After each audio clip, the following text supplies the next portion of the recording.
Hi guys, welcome to our daily encounter. Yesterday we looked at the two choices that we have each and every day. Either to live in the good land or to go down into Egypt.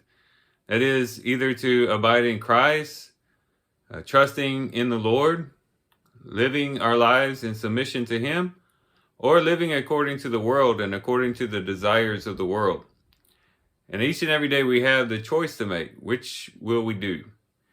And in the book of Jeremiah, we find that living in Christ can be signified by the good land, the promised land that the people in Judea were living in, and the world can be symbolized by Egypt.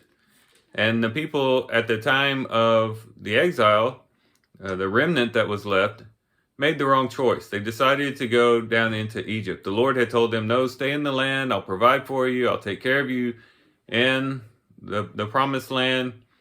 But they chose to go into Egypt. They felt that they would be safer there. And it ends up that it won't turn out very well for them. And that's what much of our reading today is all about. It talks about how they made the wrong choice. And then there's judgment pronounced against Egypt, that Egypt will be taken over and people will be led into captivity. It'll be very similar to what happened to Jerusalem. And so the Lord is going to come and bring judgment. And the people who tried to find refuge in Egypt instead of refuge in the Lord would feel the full effects of it.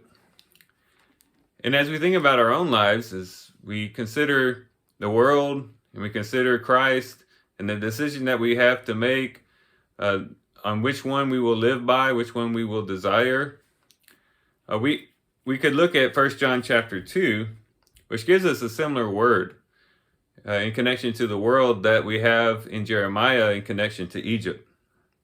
In 1 John chapter 2 and verse 15, starting in verse 15, it says, "Do not love the world, nor the things in the world.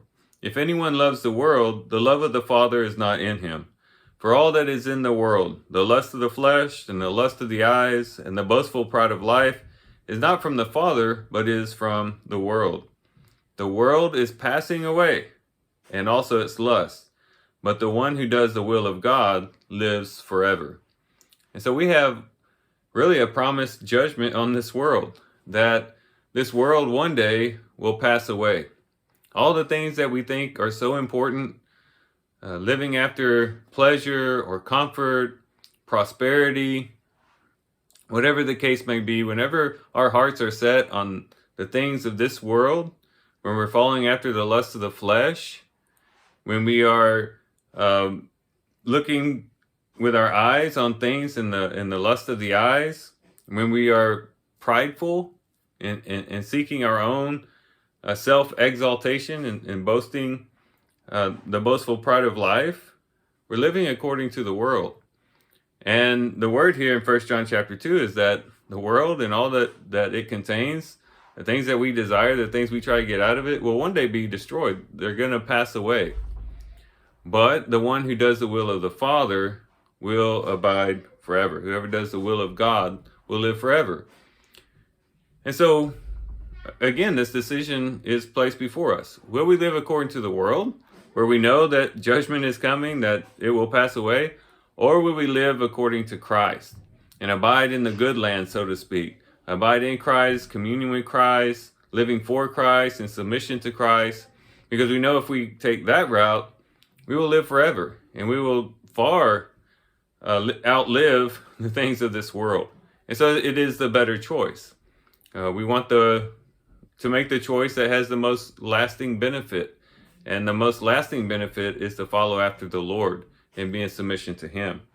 So as we do our reading today and we look in Jeremiah and we look at the judgment pronounced on Egypt, we can think about the judgment pronounced on this world and be encouraged and motivated to not live according to this world, but to live according to Christ and to abide in Christ and find our source of joy and pleasure and peace in Christ and not of this world.